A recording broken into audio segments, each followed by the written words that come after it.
Dear Hazel, itago mo na lang ako sa pangalang Pogi. Nakatira ako sa bahay naman syempre.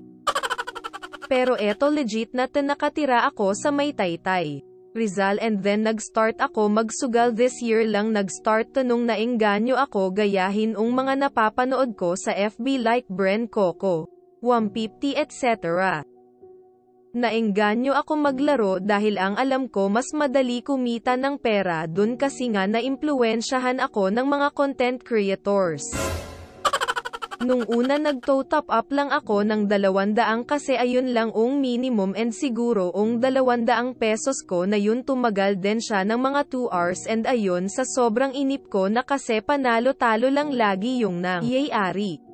One time nagtodo ako and ayun naka-jackpot pero di ko alam paano ilabas ang pera dun sa sugal na yun.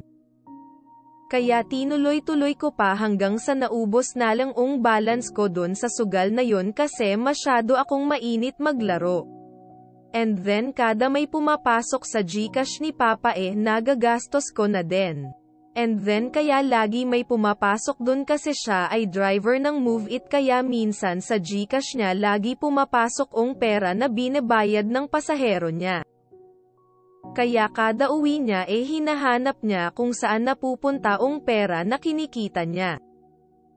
Pero dahil nga na-addict ako at di ko mapigilan arrow na top up ko na agad at nagsisinungaling na ako na kunyar na lang may kailangan sa school kaya nagastos ko.